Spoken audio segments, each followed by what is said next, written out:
추석은 우리 민족의 최대 명절입니다. 추석을 다른 말로 중추절 혹은 한가위 이렇게 표현하죠. 한가위는 순수한 우리말인 듯합니다.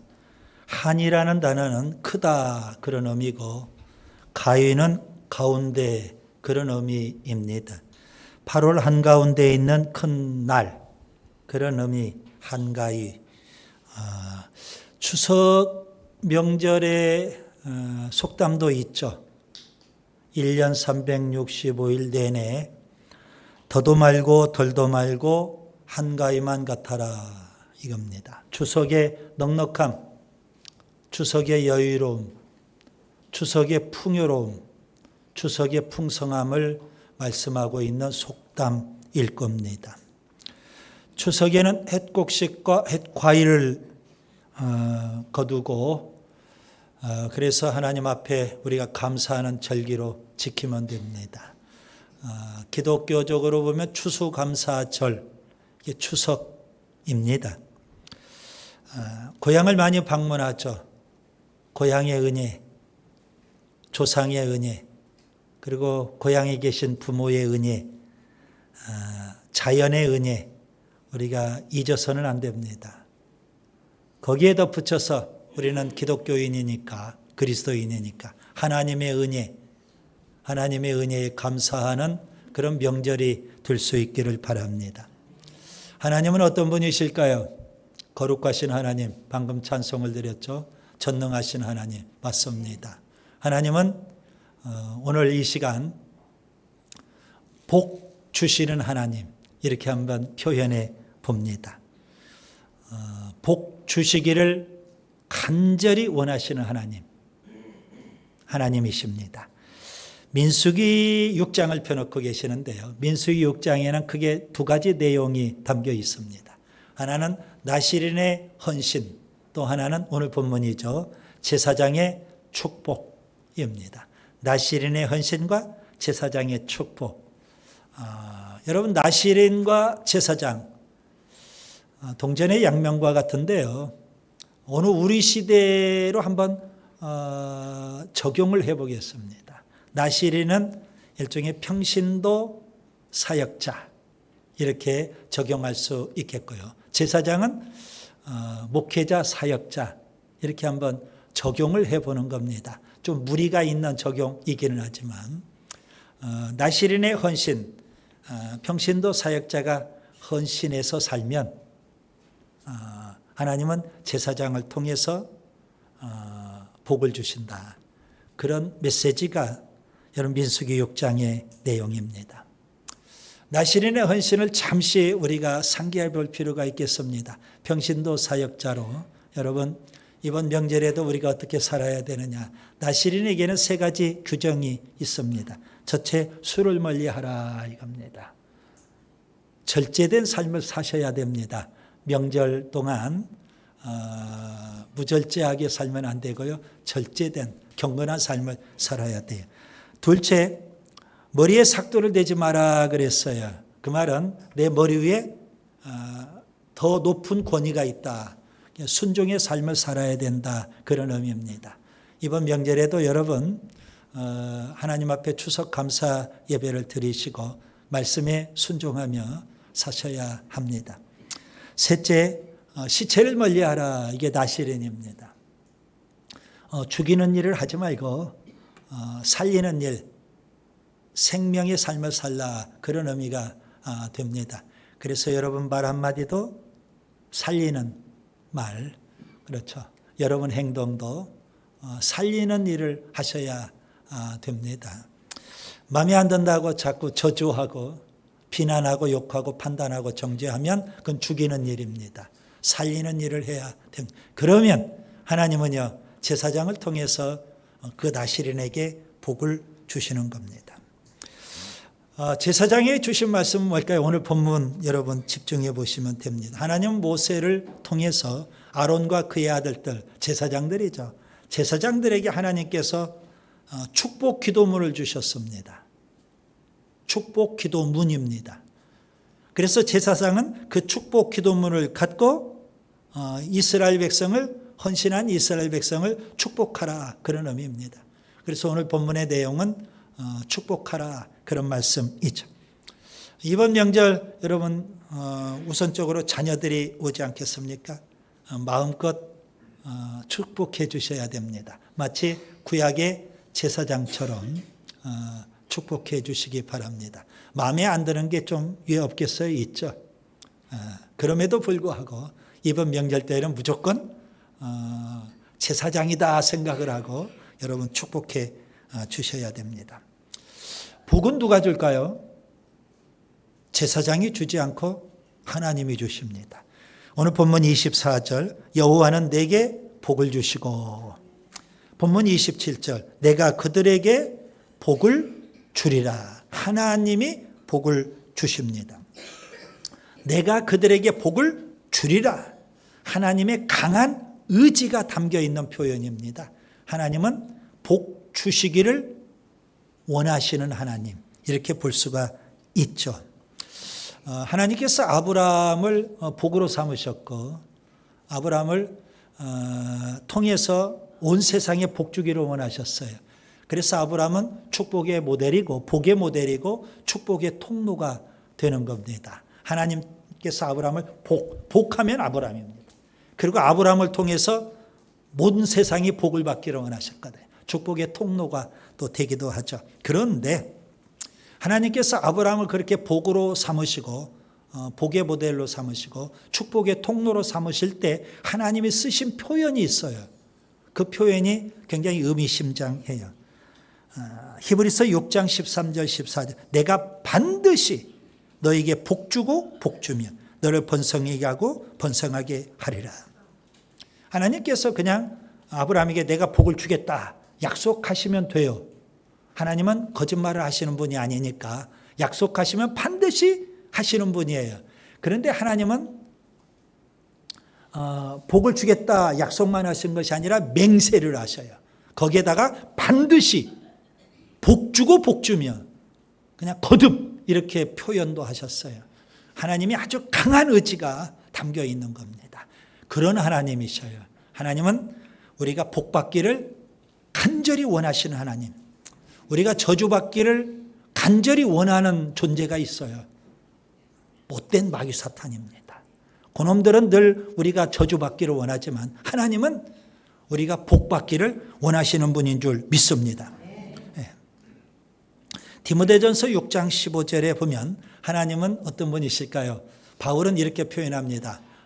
하나님은 복되시고 그랬습니다. 무슨 의미예요? 하나님은 복 자체가 되시고요. 하나님은 복을 누리시고요. 복을 누려야 됩니다. 복은 소유하는 게 아니에요. 하나님 복 자체가 되시고 또 복을 누리시고 그리고요. 하나님은 복을 주시기를 원하신다. 그런 의미로 하나님은 복되시다. 이렇게 표현을 했거든요. 그래서 여러분도 아브라함처럼 혹은 하나님처럼 복이 되셔야 됩니다. 그리고 그 복을 누리셔야 됩니다. 그리고 또 자녀손들이 오면 마음껏 축복의 통로가 되어서 축복해 주셔야 하는 줄 믿습니다.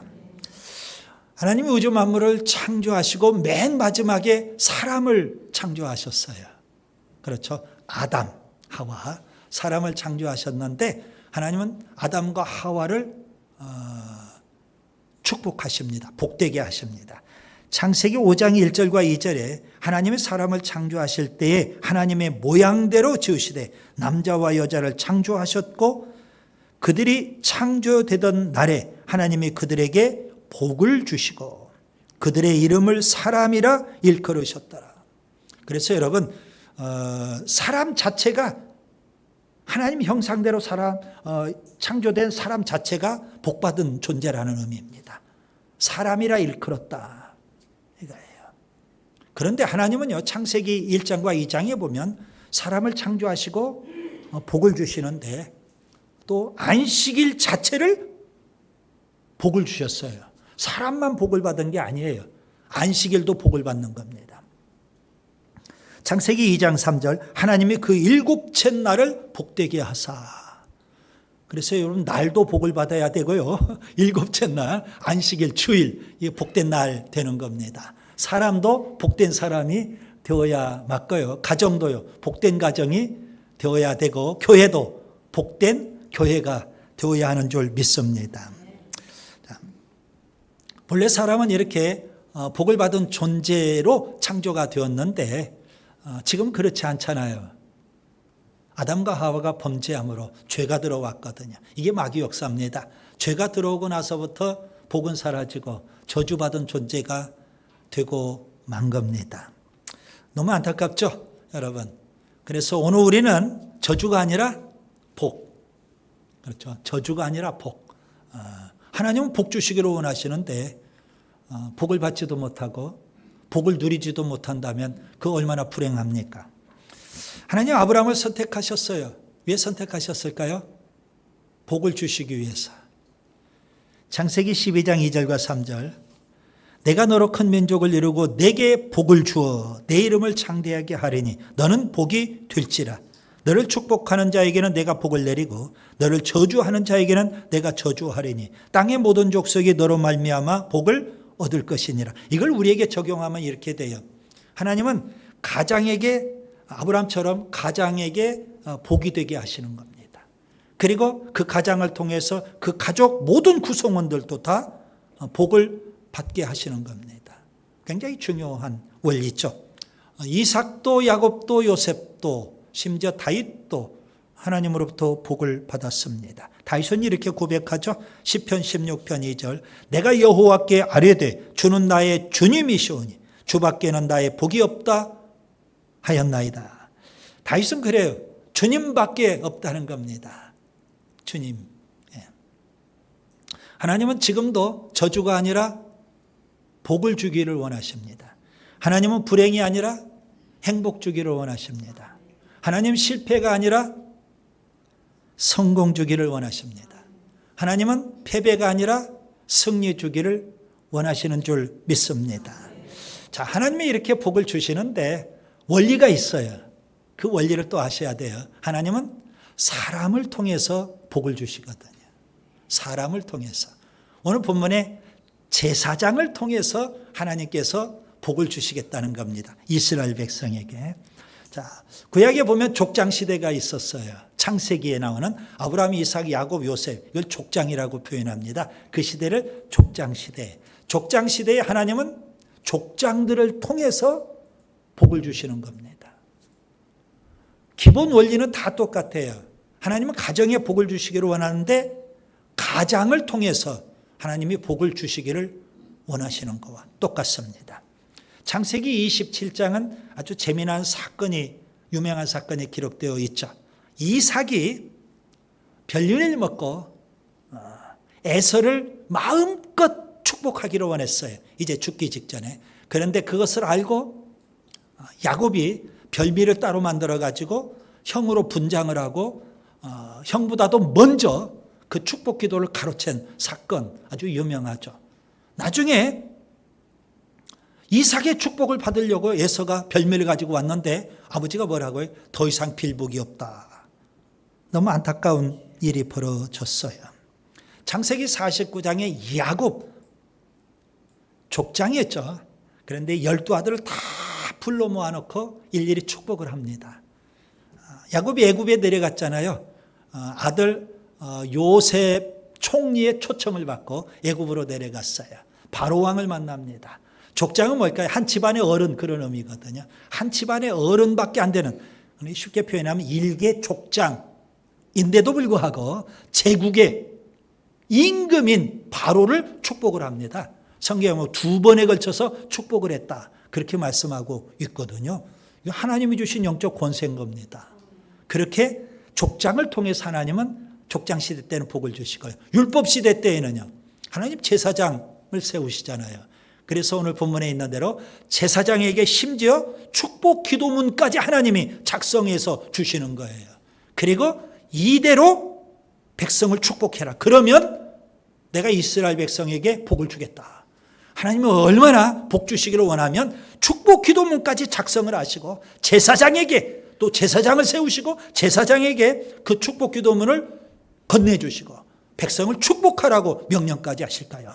제사장의 사명은 우리가 잘 아는 대로 하나님을 제사하는 거예요. 그런데 또 다른 사명이 있어요. 그것은 백성을 축복하는 거거든요. 부모의 사명은 뭐예요? 하나님을 예배하는 거죠. 신앙생활 잘해서 자녀들 앞에 본이 되는 겁니다. 자녀를 신앙으로 이끄는 거예요. 또 다른 사명이 있어요. 뭘까요? 마음껏 자녀를 축복하는 사명이 주어져 있거든요.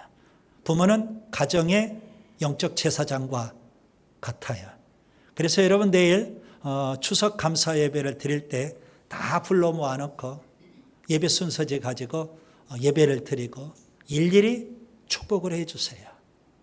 부모의 권위가 아니라 제사장의 권위로 하나님이 세우신 영적 권위를 갖고 마음껏 축복해 주셔야 되는 겁니다. 신약에 오면 신약시대죠. 구약시대 때 율법시대 때는 제사장이 통해서 하나님이 복을 주셨는데 신약시대 때는 모든 그리스도인이 왕같은 제사장이에요. 왕같은 제사장. 그렇기 때문에 우리 모두가 다 뭐다? 제사장적 사명이 있는 거예요. 하나님을 이렇게 와서 예배를 잘 드려야 되고 또 축복하며 살아야 돼요. 축복하며. 그래서 그리스도인은 축복권이 주어져 있어요, 여러분. 축복권이. 그래서 이번 명절 때 만나는 사람들에게 마음껏 축복하세요. 복 받을지어다. 복 받을 거야. 마음껏 축복해 주셔야 되는 겁니다. 그래서 이번 명절 때에는 싫은 소리 좀 하지 마세요. 판단하고 정죄하고 지적질하고 뭐 잔소리하고 이러면 여러분 부모 위해서 선물 사가지고 오는데 자꾸 잔소리하면 그거 되겠어요? 복 받고 가야지. 그러지 않습니까? 그래서 마음껏 축복해 주셔야 되는 겁니다. 자, 하나님께서 이렇게 사람을 통해서 축복해 주시고 이번 명절 때는 부모를 통해서 자녀들에게까지 자녀손들에게까지 복 주시기를 원하고 계시거든요. 자, 그러면 하나님이 주시는 복은 뭘까요? 이게 여러분들이 다 누리고 있는 복이에요. 이미 목사가 여러분들을 새벽마다 축복하며 기도하고 있고요. 여러분들이 다 누리고 있는 복이지만 오늘 이 제사장을 통해서 하나님이 주시는 복 세 가지를 우리가 다시 한번 새기고 여러분 가정에서 이 복을 누리시고 우리 자녀들에게도 이 복이 임할 수 있기를 바랍니다. 첫째, 보호의 복을 하나님이 주십니다. 본문 24절 보세요. 여호와는 내게 복을 주시고 너를 지키시기를 원하며 지켜주시는 보호의 복이 있습니다. 하나님 뭐 하셔야 돼요? 지켜주시고 보호해 주시는 거예요. 여기 지킨다 이 말은 울타리를 친다 그런 의미입니다.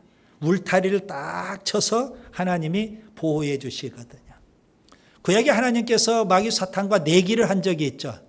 욥기 1장에 보면 하나님께서 욥을 울타리 치니까 욥이 하나님 잘 섬기는 거 아닙니까?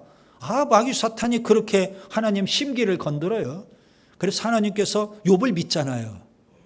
그래서 그러면 내기하자. 내가 울타리 거둘게. 하나님께서 보호를 거둬보셨어요.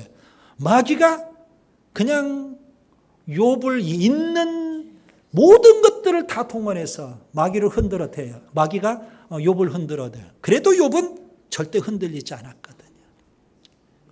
그래서 하나님이 그런 믿음이 있으셔요. 하나님이 뭐 하신다고요? 보호해 주신다. 시편 120편 5절 6절 여호와는 너를 지키시는 이시라. 여호와께서 내 오른쪽에서 내 그늘이 되시나니 낮에 해가 너를 상하게 하지 아니하며 밤의 달도 너를 해하지 아니하리로다. 자, 여기 내 오른쪽에서 내 그늘이 되어 주신다 그랬어요. 이 말이 무슨 말일까요? 방금 말씀드린 울타리가 되어 주신다 그런 의미와 같아요. 보호해 주신다. 하나님은 지금도 우리의 생명을 보호해 주시는 줄 믿습니다. 우리의 가정, 우리의 자녀들을 보호해 주시는 줄 믿습니다. 우리의 직장 일터 사업장도 하나님이 지켜주시고 보호해 주시는 줄 믿습니다. 자, 하나님으로부터 복 받기를 원하는데 정작 하나님이 주시는 복이 뭔지도 모르면 어떻게 되겠어요? 하나님이 우리를 보호해 주시는구나. 여러분, 하나님의 보호하심이 필요 없는 사람 이 지구상에 아무도 없습니다. 우리 자녀들은 더더욱 누가 보호해 줘야 돼요? 하나님이 보호해 줘야 돼. 갓난 아이가 태어났어요. 부모가 보호하는 거죠. 엄마가 품 안에 안고 보호하는 겁니다. 밤이고 낮이고. 그와 같이 하나님은 우리를 안아주시고 우리를 울타리 쳐주시고 우리를 보호해 주시는 겁니다. 마귀는 끊임없이 우리에게 불화살을 쏘잖아요. 그런데 내가 그것 때문에 상처받고 내가 그것 때문에 절망하고 내가 그것 때문에 죽지 않았거든요. 그동안 하나님께서 불꽃 같은 눈으로 지켜 보호해 주셨거든요. 찬송가 432장 너 근심 걱정 말아라 주 너를 지키리 주 날개 밑에 거하라 주 너를 지키리 주 너를 지키리 아무 때나 어디서나 주 너를 지키리 늘 지켜주시리. 우리의 고백 우리의 찬송이 될 수 있기를 바랍니다. 이스라엘 백성이 출애굽을 했어요. 애굽에 10가지 재앙을 내리셨죠. 그런데 하나님께서 이스라엘 백성들은 지켜주시고 보호해 주십니다. 10번째 재앙이 장자 죽음의 재앙이에요. 모든 철열매 다 하나님께서 심판하시는 겁니다. 여러분, 첫열매가 없는 가정이 어디가 있어요? 사람도 첫열매, 큰아들 있죠. 짐승도 첫열매 다 죽어갑니다. 애굽의 모든 가정이 다 초상집이에요. 심지어 짐승까지도 다 죽어가니까. 그런데 유독 이스라엘 백성의 가정은 하나님이 지켜주시고 보호해 주셨어요. 문설주와 임방의 양의 피, 그걸 보고 죽음의 사자가 그 가정을 건너뛰었어요. 그래서 유월이라고 합니다. 유월절. 어마어마한 기적과 축복과 보호를 받았던 겁니다. 그들이 여러분 광야 생활을 해요.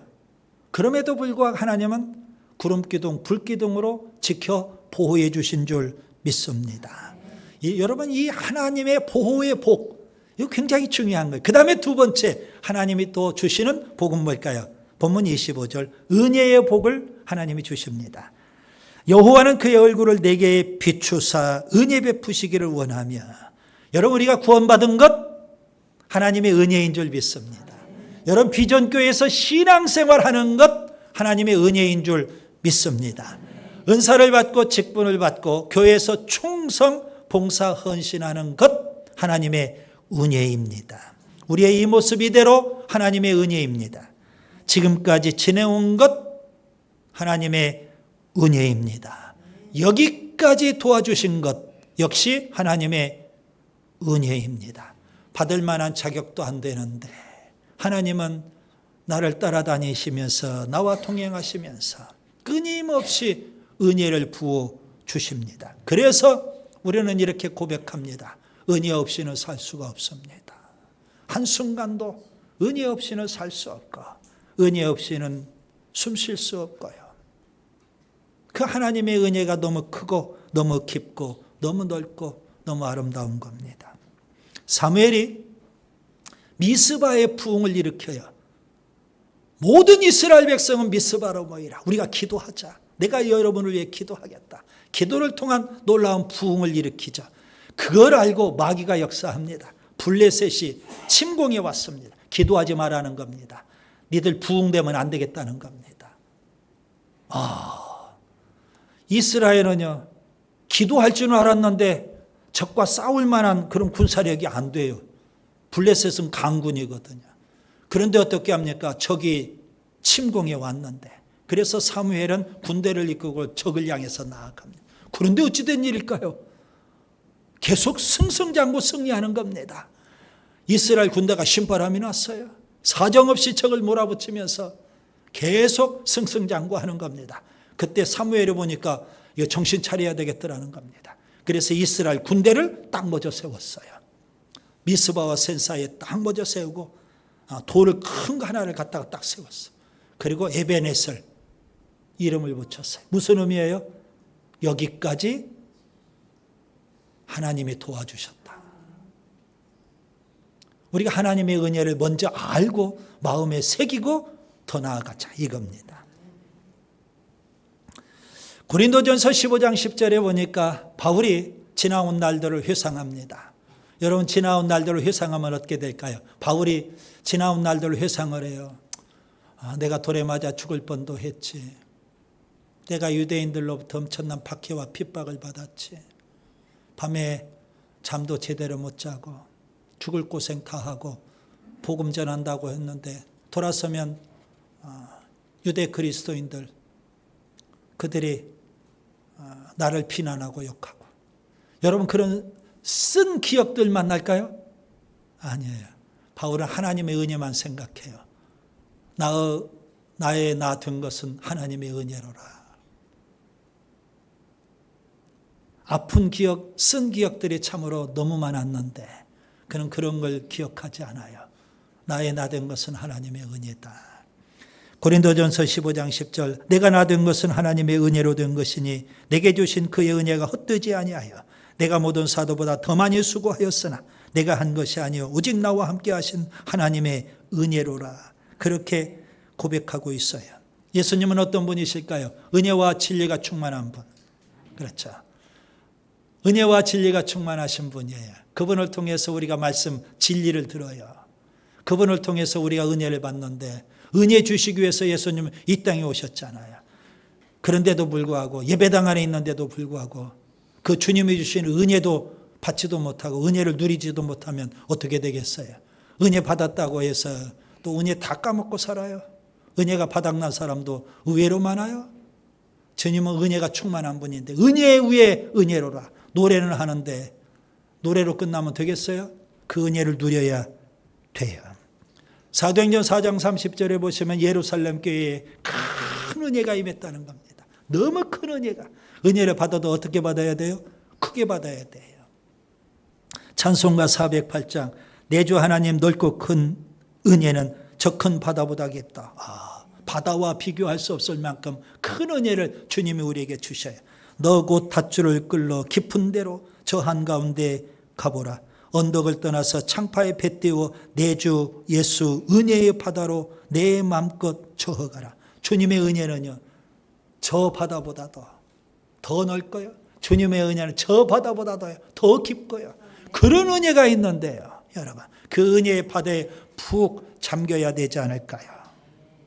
지금은 은혜 받을 만한 때라고 했어요. 여러분, 주님이 베푸시는 복 중의 복은 은혜의 복인 줄 믿습니다. 셋째, 평강의 복을 하나님은 주십니다. 본문 26절 여호와는 그 얼굴을 내게로 향하여 두사 평강 주시기를 원하노라. 우리에게 절대 필요한 건 뭘까요? 평강이에요. 평강. 하늘의 평강. 그런데 우리는 이렇게 탄식할 수밖에 없어요. 잠언 14장 13절 웃을 때에도 마음이 슬픔이 있고 즐거움의 끝에도 근심이 있느니라. 명절이니까 자녀들이 오고 기쁨이 있고 즐거움이 있고 웃음이 있을 법도 해요. 그런데 마음에 슬픔도 있고 즐거움의 끝에는 근심이 있다는 거예요. 이게 우리네 인생이에요. 땅의 평안은 오래가지를 못해요. 그래서 우리는 하나님이 주시는 평강을 사모해요. 누가서 14장 17절 이번 명절 때 여러분 심령이 여러분 가정이 천국이 됐으면 참 좋겠어요. 하나님의 나라는요. 하나님의 나라는 먹고 마시는 것이 아니래요. 명절 때 먹을 거 마실 거 많죠. 지천에 깔리는 게 먹을 거라고 하는데 그런데 그게 천국은 아니더라고요. 하나님의 나라는 먹는 것과 마시는 것이 아니래요. 오직 성령 안에서 의와 그 다음에 평강과 희락이라고 그랬어요. 하나님이 주신 참된 평강이 임할 때 그것이 바로 천국이 되는 줄 믿습니다. 그런 천국을 누릴 수 있기를 바랍니다. 명절에 증후군을 앓고 있다고 하면 어떻게 되겠어요? 일이 많아가지고 우리 여성분들 힘들어요. 그래서 남성분들이 도와줘야 돼요. 팔 걷어붙이고 청소도 하고 설거지도 하고 요리하는데 같이 거들러야 되는 거예요, 여러분. 한 사람은 가사일 때문에 명절 증후군에 시달리고 그래서 명절이 안 왔으면 좋겠다 하는데 시댁 시자 또 찾아가야 되잖아요. 너무 힘들고 어려워요. 여러분, 남자분들이 좀 힘을 내서 도와주시면 행복한 명절이 될 수 있어요. 평안해야 돼. 기쁨이 넘쳐야 되거든요. 요한복음 14장 27절 평안을 너희에게 끼치노니 곧 나의 평안을 너희에게 주노라. 내가 너희에게 주는 것은 세상에 주는 것과 같지 아니하니라. 너희는 마음에 근심하지도 말고 두려워하지도 말라. 명절 앞두고 근심과 걱정 찾아오면 안 되잖아요. 여러분, 기쁨으로 맞이하세요. 명절도. 그러려면 우리 모두가 조금씩 노력을 해야 돼요. 천국을 누리는 이번 명절이 됐으면 좋겠어요. 예수님은 십자가의 죽으심으로 하나님과 나 사이에 평화를 이루셨고요. 나와 너 사이에도 평화를 이루셨어요. 부부싸움 언제 많이 일어난다고 합니까? 명절 끝나고 부부싸움이 일어난대요. 시댁 다녀와서 부부싸움 많대요, 여러분. 그 남자분들이 아는지 모르는지. 행복한 명절이 되어야 합니다. 요한복음 16장 33절 이것을 너희에게 이르는 것은 너희로 내 안에서 평안을 누리게 하려 함이라. 세상에서는 너희가 환난을 당하나 담대하라. 내가 세상을 이기었노라. 주님이 하나님이 주시는 복 중의 복, 평강의 복입니다. 하나님은 우리 그리스도인들 화평케 하는 자, 팔복 중에 하나죠. 화평하게 하는 사람이라고 했어요. 바울은 화목하게 하는 직분이 우리에게 주어져 있다 말씀했어요. 내가 평안하지 못하고 내 가정이 천국이 되지 못하는데 누구에게 평안을 말할 수 있을까요? 누구에게 화평을 말할 수 있을까요? 주님이 주시는 참된 평안을 이번 명절 때 누릴 수 있기를 바랍니다. 그런데 여러분 기억하세요. 주님이 주시는 평강은요, 이런 거예요. 근심 걱정 염려 없는 사람이 누가 있겠어요? 세상 살다 보면 다 힘들고 다 어려워요. 여러분, 끊임없이 문제가 발생해요. 고난과 역경, 시련이 끊임없이 찾아와요. 주님이 주시는 평강은 외적인 환경에 좌우되는 평강이 아니더라고요. 낙심하지 말고 절망하지 말고 환경 때문에 요동하지 마시고 주께서 주시는 평강을 누려야 돼요. 빌립보서 4장 6절과 7절 아무것도 염려하지 말고 다만 모든 일에 기도와 간구로 너희 구할 것을 감사함으로 하나님께 아뢰라. 그리하면 모든 지각에 뛰어난 하나님의 평강이 너희 마음과 생각을 지키시리라. 이제 말씀을 정리합니다. 하나님은 제사장을 통해서 복 주시기를 원하십니다. 제사장에게는 축복권이 있어요. 왕 같은 제사장이 우리 그리스도인에게도 축복권이 있거든요. 그래서 이번 명절 때 마음껏 축복하시다. 특별히 자녀손들을 마음껏 축복할 수 있기를 바랍니다. 우리 자녀들이 복 받아야 되는데 어떤 복을 받아야 될까요? 복하면 여러분은 물질의 복만 생각하죠. 복하면 건강의 복만 생각하죠. 주님이 주시는 참된 복은요, 보호의 복, 은혜의 복, 평강의 복이에요. 기도합니다.